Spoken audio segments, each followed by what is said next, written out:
Before we get started, gotta give a few shoutouts. Unknown Gamer 768, Zero Plays, and Captain Antarctica. Here's a huge thumbs up that goes out to you. Thank you so much for watching Toy Gander. You guys have asked for those Avenger minifigure customs. Now, I have some here, but it's with a little twist. Not quite Avengers Endgame, but there's something that looks very similar and yet also unfamiliar. So let's start with minifigure number 1.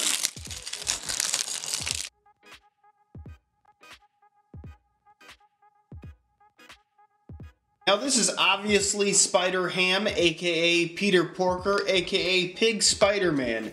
Now looking at this overall design, this is a little bit different than the previous one that I actually looked at. Mainly because he has a overcoat or a jacket on this one and with the hood in the back. So it's kind of like the Scarlet Spider, which I do actually like. I like the overall design on this. I like the fact that the feet are printed and it does have all those unique little design prints on there. Nice transition from the torso down to the feet, and even has printing on the side arms. And it's not just, the good thing about this is it's not just like a regular traditional like Spider-Man torso. They just chuck a Peter Porker head on there. They actually made some custom printing choices specifically with the short legs on this. So great overall time with this character, and it's actually good quality. If you kind of feel the plastic on this one, it does hold up relatively nice, and the printing's done very vibrantly. So 2 thumbs up to this one. Next minifig.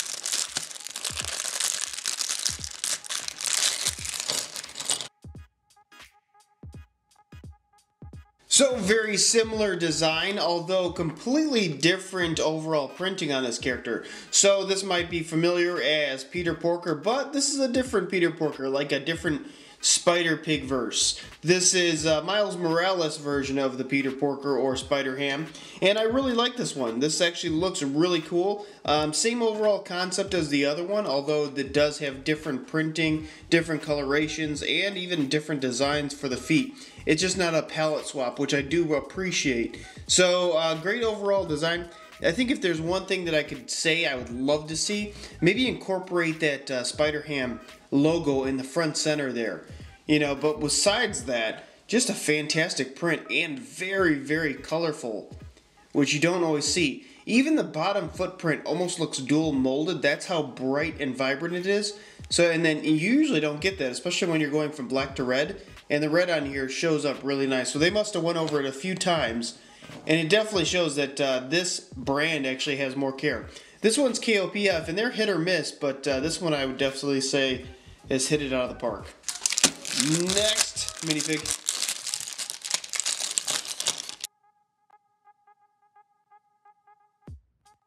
Alright, so obviously this is supposed to be Hulk from Avengers Endgame, but in pig form. Now, the part I kind of spoke a little bit too soon because the first 2 actually looked really good. However, if you look at this one, what they kind of did is they made this really awkward Hulk figure, and then they just put a pig head on top of it. And the main part that I don't like about this design is the fact that it's so contrasty, or the fact that these are very highly defined. All the muscles in the front, specifically on the side. And just the overall design, I'm not for. You know, what they should have done is like done a very dark gray or even a little bit lighter green.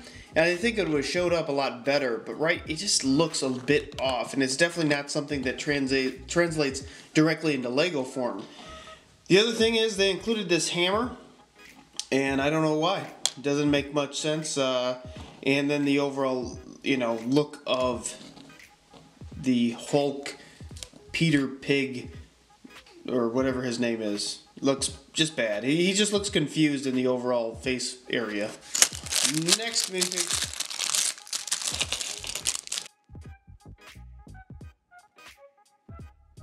Okay, this kind of follows the exact same thing as the Hulk version minifig.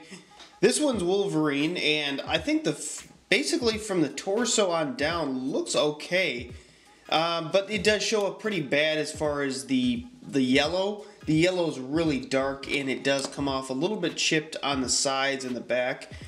So it's not as bright, not as vibrant, but I could deal with that if the head just didn't look so weird. and it just comes down to a design flaw or the look. It doesn't translate well into like a Lego-esque form.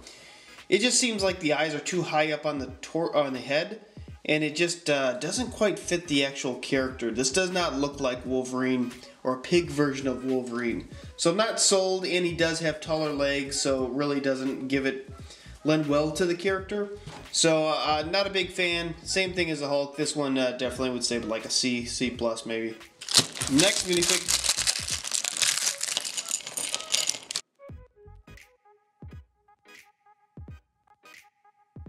Okay, Captain America as a pig, or Captain America Endgame, or maybe this is more Captain America like the original Captain America as a pig. And I actually do like this one a lot. The main reason is because the face looks really good. I think it's the placement of the eyes. He does give it like a mean-esque look, but it's believable at least. I think this would be something that actually Lego could make or would make. And the only complaint that I probably have is just the fact that he has taller legs, and it just doesn't lend it consistency along with aside the other ones. But the overall printing's bright, vibrant, looks good, very well done. Even has dual molded legs, which you never see on these figures. So it's kind of surprising that they actually went through with that. He even has printing on the fronts of the toes. Looks like pockets for some reason. I don't know what that's about, but it's believable, I guess, at least from afar. He includes a shield, and I think the part that I like the most is the face and the fact that how they utilized that blue and the flesh tone. I think it's really believable. So, thumbs up. Last minifig.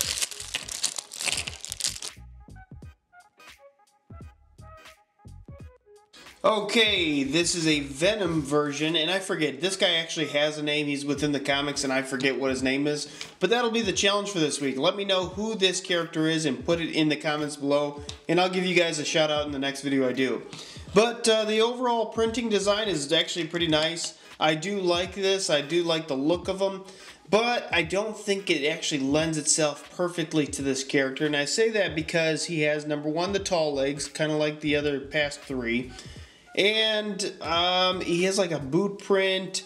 It just doesn't look 100% believable. This is not like a symbiote version of this character. This is just like a mask and a costume. So maybe that's a part of the actual real character. I don't know. Nonetheless, I don't like it as much as I like these right here. And maybe it's just the short legs that's kind of skewing my whole perception of it. The eyes also look a little bit off. I think they're a little bit high up. They don't look as good as the Spider-Man versions. But I guess it still looks okay enough to where I think I do like it. The nose, I do like this part, and that's specifically with the Spider-Man. They have like this nose piece within there that kind of looks like eyes, but it's still his nose. So I do like that as well. So overall design looks okay. I think they also had a missed opportunity for the logo. But again, I'm a picky man, so that's me being picky. The overall print color is actually very vibrant, looks really nice, and shows up really well, especially that white on black, so it's not too bad. Alright guys, that's what I have for today. If you like what you saw in this video, make sure you click the thumbs up button, and don't forget to subscribe, and until next time, you can help us take a gander.